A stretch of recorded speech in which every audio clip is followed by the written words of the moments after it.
Mamma mia, salut les amis et bienvenue dans cette vidéo numéro 2 consacrée tout simplement à la reprise des fonctionnalités du célèbre réseau social Facebook. Je suis Honoré Unwanou et nous allons apprendre ensemble dans cette vidéo à créer un système d'inscription. Un système d'inscription, pourquoi? Parce que tout simplement cela va nous permettre de pouvoir gérer la suite de cette série de vidéos. En effet, pour vous montrer par exemple le système de commentaires ou le système de like que nous avons au niveau de Facebook, j'aurai besoin ici d'un ensemble d'utilisateurs. Raison pour laquelle nous sommes obligés de créer ce système d'inscription. Une fois que cette précision a été faite, je vais vous présenter rapidement comment fonctionne ce Mitsubishi. Premièrement, au niveau de l'interface, vous voyez ici TDN Social Network. C'est tout simplement Teacher du Net Social Network, donc le réseau social des teachers du net. On peut voir tout juste en bas notre fameux slogan, un seul souci, résoudre vos soucis. J'espère avoir bien prononcé ce Mitsubishi. Alors tout juste en bas, on a ici découvrir. À travers des vidéos simples et chirurgicales, nous vous aidons à devenir des développeurs chevronnés. Les teachers de net, c'est actuellement plus de 400 étudiants et nous espérons que ce nombre va tout simplement augmenter. Une communauté active et un corps professoral jeune, dynamique et passionné. Vous n'êtes toujours pas convaincu? Regardez simplement l'une de nos vidéos et nous vous laisserons juge. On peut voir ici un lien qui nous permet tout simplement d'aller directement à notre chaîne YouTube. youtube.com/unwanou1993. Alors terminé la pub, nous passons maintenant au système d'inscription à proprement dit. Donc ici au niveau de tester, on me demande d'entrer mon nom. Donc je vais taper ici tout simplement Unwanou. Chekebam. De même on me demande d'entrer ici mon prénom, je vais mettre pourquoi pas Honoré. Je descends tout juste en bas, on me demande d'entrer ici mon pseudonyme. Je vais choisir pourquoi pas Jessica. Ne me demandez pas qui est Jessica. Remarquez quelque chose de très spécial, c'est que ici, lorsque je commence à taper un caractère, on me met automatiquement ici quelque chose qui correspond à une vérification. Si je mets par exemple ici J, on peut voir ici, entrer 3 à 16 caractères s'il vous plaît. Donc ici, j'ai mis qu'un seul caractère. Je mets un deuxième caractère, rien de bien spécial. Par contre, dès que je vais mettre le troisième caractère, automatiquement, on voit ici que mon pseudonyme est maintenant valide. Donc si je mets Jessica, tout va fonctionner. Au niveau de la base de données, j'ai un utilisateur du nom de Mercury. Donc lorsque je vais taper ici Mercury, qu'est-ce qui va se passer? On va me mettre ici pseudo déjà utilisé. Puisque au niveau de la base de données, j'ai déjà cet utilisateur qui existe. Donc vous voyez que la vérification est bel et bien effective. Je vais revenir avec mon utilisateur, pourquoi pas Jessica, pour que tout fonctionne. Je descends tout juste en bas, on me demande d'entrer ici le mot de passe. Automatiquement, j'ai ici trop court, 6 caractères minimum. Donc je vais taper tout simplement 1, 2, 3, 4, 5, 6. Chekebam, tout est parfait. On me demande de confirmer le mot de passe, je vais taper 1, 2, 3, 4, 5, 6. Vous voyez que les deux mots de passe concordent. Dans le cas où les deux mots de passe sont différents, on me signale ici que bel et bien les deux mots de passe sont différents. Tout juste en bas, je vais mettre 1, 2, 3, 4, 5, 6, 7. Donc lorsque je mets 1, 2, 3, 4, 5, 6, 7, les deux mots de passe sont différents. Si je viens en haut, je vais rajouter le fameux 7 et Chekebam, les deux mots de passe deviennent automatiquement identiques. J'enlève le 7, les deux mots de passe sont différents. Je remets le 7, à nouveau, les deux mots de passe sont identiques. J'enlève le 7, les deux mots de passe sont différents. Je remets le 7, les deux mots de passe sont automatiquement identiques. J'enlève le 7, je remets le 7. Alors on va descendre tout juste en bas et on me demande d'entrer tout simplement ici mon adresse électronique. Là, si je tape par exemple mercury2009@live.fr, on me met adresse email déjà utilisée. Parce qu'au niveau de la base de données, c'est cette adresse email que j'ai donnée à l'utilisateur Mercury. Donc là, je vais mettre une autre adresse email, ce sera mercuryseries@gmail.com. Et automatiquement, vous allez voir que cette adresse email est bel et bien valide. J'ai la possibilité ensuite de cliquer sur inscription. Lorsque je clique sur inscription, automatiquement, j'ai traitement en cours et vous pouvez voir apparaître ici ce Mitsubishi là. Qu'est-ce que cela signifie? On me met tout simplement juste une dernière étape Honoré Unwanou. En effet, un mail doit être envoyé à l'utilisateur à l'adresse email qu'il a indiqué. Et ce mail va contenir tout simplement un lien d'activation qui va lui permettre d'activer son compte. Raison pour laquelle c'est marqué ici juste une dernière étape. Donc un lien d'activation de votre compte vient de vous être envoyé à l'adresse électronique indiquée lors de l'inscription. Veuillez tout simplement cliquer sur ce lien et vous serez définitivement membre du TDN Social Network. Pensez à vérifier vos spams ou courriers indésirables si vous ne voyez pas ce mail dans votre boîte de réception. Une fois ceci est fait, vous n'aurez plus qu'à vous connecter. Alors on se dit à très bientôt. Donc à ce niveau, normalement, je dois me rendre au niveau de ma boîte mail et vérifier que le mail d'activation est bel et bien présent. Vu qu'actuellement j'ai quelques soucis de connexion, je ne serai pas en mesure de rentrer au niveau de ma boîte mail et vous montrer ce Mitsubishi. Par contre, au niveau du script, je sais comment ce lien d'activation est généré. Donc je vais vous le montrer rapidement au niveau de l'URL et peut-être que vous allez comprendre beaucoup plus mieux lorsque nous allons avancer dans l'explication du code source. Donc là, si j'ouvre un nouvel onglet tout simplement, je mets à nouveau mon workspace, je vais rentrer tout simplement au niveau des teachers du net, reprise Facebook, comme c'est présent à ce niveau. Donc je remets ici reprise Facebook tout simplement. Je mets mon fameux slash, je rentre dans inscription et là je mets activation. Donc la page qui permet d'activer tout simplement le compte, c'est cette page là, activation.php. Elle prend en premier paramètre plutôt l'identifiant qui correspond tout simplement à l'identifiant de l'utilisateur. Donc si je clique au niveau de ma base de données, j'actualise tout simplement, vous pouvez voir que mon deuxième utilisateur Jessica a bel et bien été créé. Par contre ici son compte n'est pas encore activé, raison pour laquelle on a ici 0. 0 pour dire tout simplement que le compte n'est pas encore activé. Ok, donc là l'identifiant de Jessica c'est tout simplement 7. Donc à ce niveau je vais mettre ici 7. J'enlève le fameux 5 qui est présent à ce niveau. On me demande le nom de l'utilisateur, U comme user pour dire utilisateur, je mets ici Jessica. E comme email c'est tout simplement mercuryseries@gmail.com. donc je mets mercuryseries@gmail.com. Comme je vous le dis, en effet cela est fait de manière manuelle parce que tout simplement j'ai un petit souci de connexion. Normalement un mail doit être envoyé à l'utilisateur et dès qu'il clique sur ce lien d'activation, automatiquement tout ce Mitsubishi est généré. Mais cela me permet également de vous montrer de manière beaucoup plus précise qu'est-ce qu'il y a au niveau de l'URL. Le SSL correspond tout simplement au mot de passe qui a été haché, donc le mot de passe de l'utilisateur. Donc je copie ce mot de passe que j'ai au niveau de la base de données et je vais le mettre tout simplement ici à ce niveau là. Ok, donc j'efface ce que j'ai et je colle. Parfait. Donc là j'ai un lien qui est bel et bien valide. Lorsque je vais valider avec la touche entrée, qu'est-ce qui va se passer? Automatiquement on peut voir apparaître ici activation réussie. Et là on peut voir que si je me rends tout simplement au niveau de la table user, le compte de Jessica est bel et bien ici activé. Ok, votre compte est maintenant activé. Félicitations, vous êtes dorénavant un student du net. Faites-vous de nouveaux amis et surtout profitez de votre vie d'étudiant virtuel avec zéro stress. Vous pouvez cliquer sur ce lien pour vous connecter. Donc normalement lorsqu'on clique sur ce lien, on doit être redirigé vers la page qui permet tout simplement de vous connecter. Pour l'instant, nous n'avons pas créé cette page et nous allons le faire dans la vidéo prochaine. Donc par contre les gars, si je vous montre à nouveau cette adresse URL et je me trompe par exemple ici au niveau du mot de passe de l'utilisateur, je valide avec la touche entrée, qu'est-ce qui va se passer? Paramètres erronés, les paramètres fournis dans l'URL sont erronés. Vérifiez que vous avez copié-collé le bon lien d'activation. Donc on peut voir également que tout fonctionne à ce niveau. Alors les gars, vu que je vous ai montré tout simplement ce qu'on doit obtenir à la fin de cette vidéo, nous allons passer maintenant à l'explication du code source. Premièrement, je vais vous montrer comment est structurée la base de données et ensuite nous allons passer page par page les différents codes sources pour pouvoir comprendre ce qu'il y a derrière ce Mitsubishi. Donc si je viens tout simplement au niveau de ma base de données, au niveau de la structure de ma base de données, donc pour ma première table qui contient tout simplement l'ensemble des utilisateurs, elle a pour nom ici users. Donc users comme tout simplement utilisateur. Au niveau de cette table, voici les différents champs que j'ai. Un champ ID qui représente tout simplement la clé primaire et qui sera en auto-incrément. Donc va s'incrémenter de manière automatique. J'ai un champ pseudo qui va permettre d'avoir tout simplement le login, donc le pseudonyme de l'utilisateur. Un champ email qui va permettre également d'avoir l'email de l'utilisateur. Un champ password pour le mot de passe. Un champ IP qui va permettre d'avoir l'adresse IP de l'utilisateur.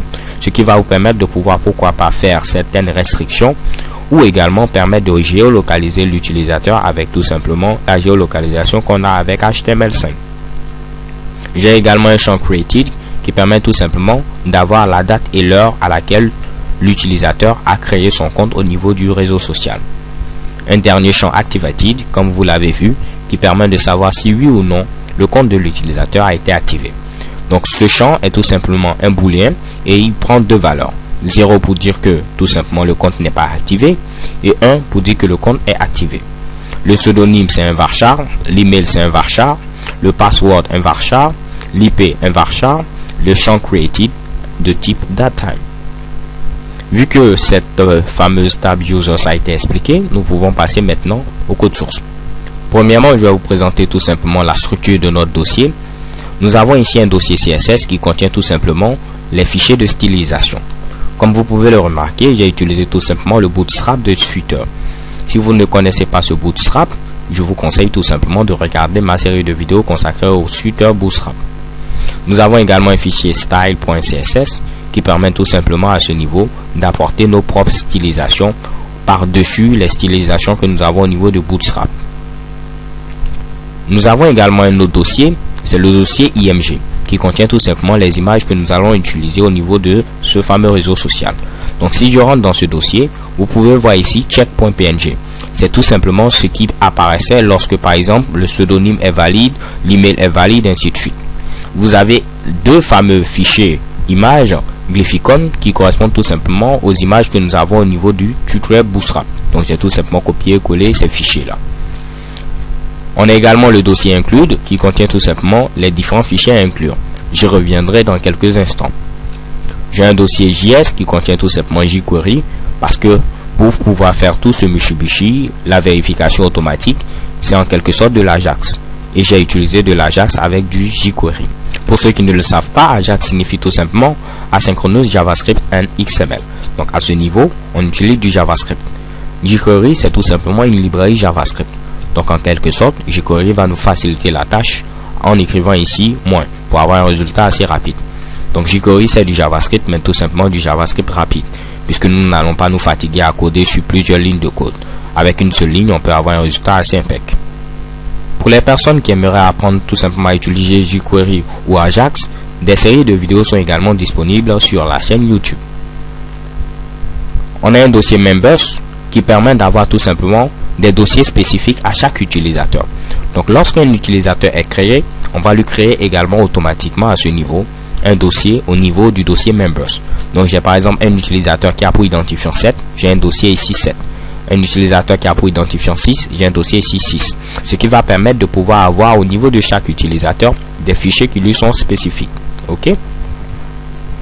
J'ai ici un fichier .htaccess qui va nous permettre de pouvoir apporter un minimum de sécurité au niveau de notre site web. J'y reviendrai dans quelques instants.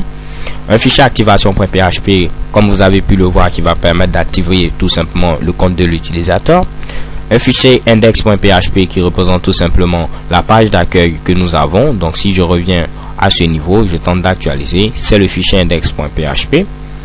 Un fichier info.php qui permet d'afficher tout simplement les différentes informations. Donc l'information du genre activation réussie ou tout simplement paramètres erronés, c'est ce fichier qui permet d'afficher ces différents Mitsubishi. Un fichier register.php qui agit tout simplement au niveau de l'Ajax. C'est lui qui va faire les différents traitements et retourner les bonnes valeurs pour qu'on puisse savoir si on doit afficher pseudo utilisé, pseudo valide, ainsi de suite. Alors les gars, vu que cet overview est terminé, nous allons maintenant passer à l'explication de chaque fichier pas à pas. Premièrement, nous allons commencer par le fichier .htaccess. Donc au niveau de ce fichier, nous avons tout simplement ici mis quelque chose qui va nous permettre d'avoir un minimum de sécurité au niveau de notre site web. Si je tente tout simplement d'ouvrir ce fichier avec notre éditeur de texte Sublime Text, vous pouvez voir ici apparaître index ignore et vous voyez ici à ce niveau l'étoile. À quoi correspond donc ce Mitsubishi? Tout simplement, lorsque je me rends au niveau de notre fameux site web, vous pouvez voir au niveau de l'arborescence qu'il y a un dossier IMG. Au niveau de ce dossier IMG, il y a des images. Donc en mettant ce fameux index ignore et l'astérisque, cela va permettre tout simplement de faire en sorte que le contenu de notre sous-dossier ne soit pas listé.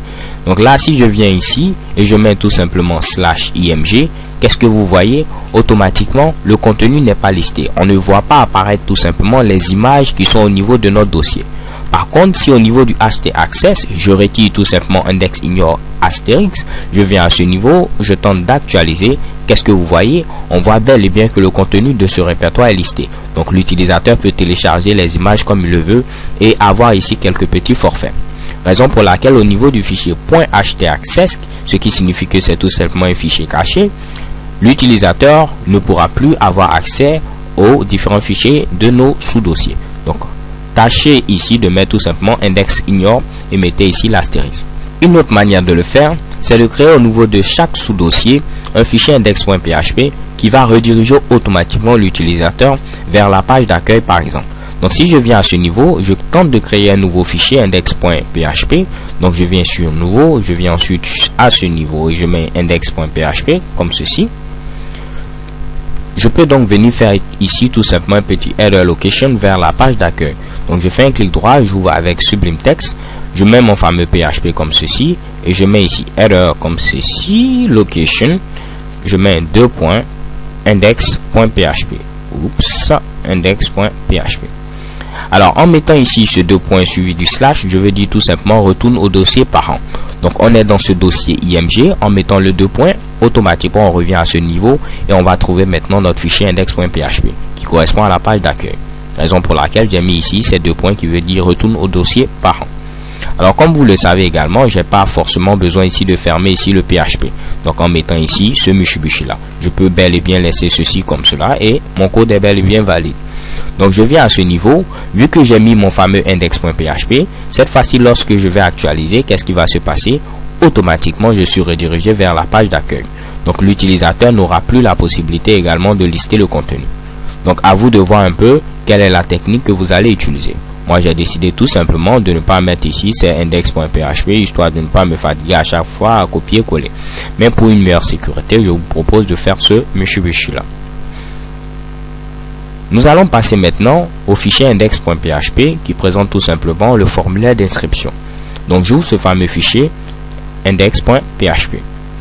Au niveau de ce fichier, vous pouvez voir ici que j'ai un fameux title avec un header.php. Nous allons ouvrir ce fichier header.php qui correspond tout simplement à l'entête de notre page. Donc header.php se trouve tout simplement dans le dossier include comme vous l'avez vu et voici mon fameux header.php. Donc à ce niveau, rien de bien spécial. Vous avez ici le doctype HTML qui veut dire tout simplement que c'est un document HTML5. Nous avons ici la balise HTML, langue FR pour dire que nous parlons le français, la langue de Molière. Et au niveau de head, à ce niveau, chez Kebam, nous avons tout ce Mitsubishi là. Alors ici, premièrement, nous avons la balise title. La balise title nous permet tout simplement de préciser le titre que nous avons au niveau de l'onglet et également au niveau de la page principale comme ceci. Donc au niveau du title, nous avons mis un petit script qui nous permet d'avoir un titre qui sera généré automatiquement. Qu'est-ce qu'on met ici? On dit tout simplement, si une variable $title existe, alors il faudra afficher cette variable là. Dans le cas contraire, il faudra mettre ici TDN Social Network. Donc si l'utilisateur précise une variable $title, automatiquement c'est cette variable là qui va s'afficher avec notre fameux écho que nous avons mis à ce niveau. Dans le cas contraire, si l'utilisateur n'a pas précisé de variable $title, il faudra tout simplement afficher TDN Social Network. Ce qui fait qu'au niveau de index.php, moi j'ai précisé ici $title et j'ai mis ici tout simplement bienvenue sur le réseau social des teachers du net. Et vu que $title existe, c'est ce fameux Mitsubishi qui va mettre à ce niveau. Comme vous pouvez le voir, bienvenue sur le réseau social des teachers du net. Par contre, si je n'avais pas précisé avant le header.php, avant donc son inclusion, une variable $title, et je viens à ce niveau, je tente d'actualiser, qu'est-ce que vous voyez? Automatiquement, il met ici TDN Social Network. Donc, comme vous pouvez le voir, cela va permettre de faire en sorte que, même si vous oubliez de mettre le titre, il y aura un titre par défaut qui est TDN Social Network. Ensuite, qu'est-ce que nous avons au niveau de header.php? Nous avons ici l'encodage, donc MetaChar 7 QTF8. Nous avons également le nom de l'auteur, donc ici avec les différentes balises meta, donc meta name author, et nous avons Honoré Unwanu. Nous avons également la description, donc différents mots-clés qui vont nous permettre d'améliorer le référencement. Donc le SEO, Search Engine Optimization, donc j'ai Social Network, réseau social, et mes différents Mitsubishi. Vous avez ensuite le Meta Name Viewport qui vous permet tout simplement de faire en sorte qu'au niveau de votre téléphone, il soit réactif au zooming. Donc votre site web avec le bootstrap de Twitter sera tout simplement adapté au téléphone mobile. Mais en mettant ici ce fameux viewport, cela va permettre tout simplement de faire en sorte que votre site web soit responsive au zooming que nous avons au niveau des différents écrans tactiles. J'ai ensuite lié tout simplement ma page au fichier bootstrap.min.css. Donc je peux utiliser les différentes classes du bootstrap de Twitter. J'ai lié également ma page à mon fichier style.css qui me permet d'apporter par-dessus Bootstrap mes propres stylisations. Vous pouvez voir tout juste en bas ici un petit code assez étrange. Cela permet tout simplement d'inclure un fichier qui a été écrit au niveau de Google. C'est ce fichier HTML5 Chief. En quelque sorte, vu que le HTML5 n'est pas supporté actuellement par l'ensemble des navigateurs, notamment les anciens navigateurs, ce code va permettre de faire en sorte que votre code soit tout du moins adapté également à ces vieux navigateurs-là. Donc en l'incluant, vous avez la possibilité d'avoir un code qui est beaucoup plus portable et beaucoup plus adapté à une grande variété de navigateurs Internet. Alors, vu que ceci est dit, au niveau du body, j'ai tout simplement ici mon wrapper, donc l'enveloppe globale. J'ai ensuite l'entête qui présente ici le TDN Social Network. Comme vous pouvez le voir, j'ai mis ici du code CSS à l'intérieur pour dire que le TDN doit être de couleur rouge. Donc ce qui fait que j'ai ce Mitsubishi qui a cette couleur rouge. Je peux vous le prouver en mettant ici tout simplement green. Et cela va faire que mon TDN aura comme couleur ici le vert. Parfait. Donc je reviens, je remets ici le red. Tout juste en bas, j'ai mon H2 qui permet d'avoir ici le slogan « Un seul souci, résoudre votre souci ». Et en HTML5, si vous avez ici des H1, des H2, des H3, donc un bloc tout simplement de titre, il faut le mettre dans un H group. Raison pour laquelle j'ai mis ici mes H1, H2 au niveau de ce H group, pour respecter tout simplement la convention que nous avons au niveau du HTML5. Ensuite, j'ai ma balise div ID content qui me permet tout simplement d'avoir le contenu de la page.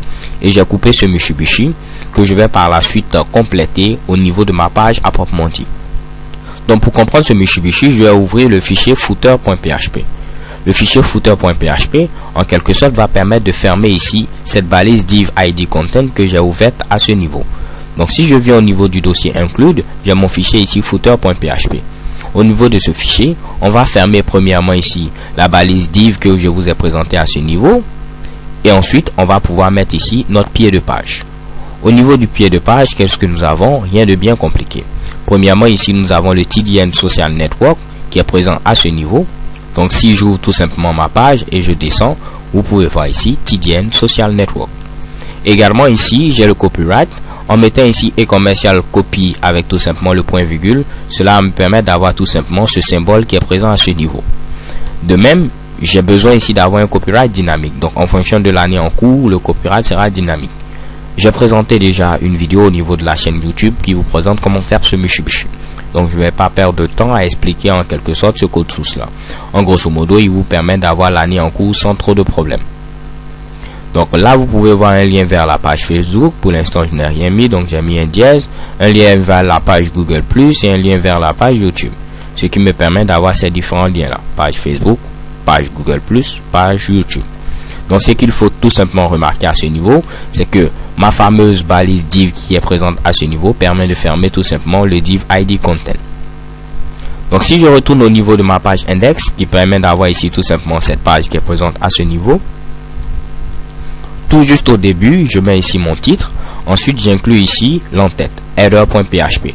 Et comme vous pouvez le remarquer, tout juste à la fin, je vais inclure également le footer. Donc, j'ai le header tout juste en haut et j'ai le footer tout juste en bas. Et au milieu, j'aurai tout simplement mon contenu qui va me permettre d'avoir ici mon Mitsubishi.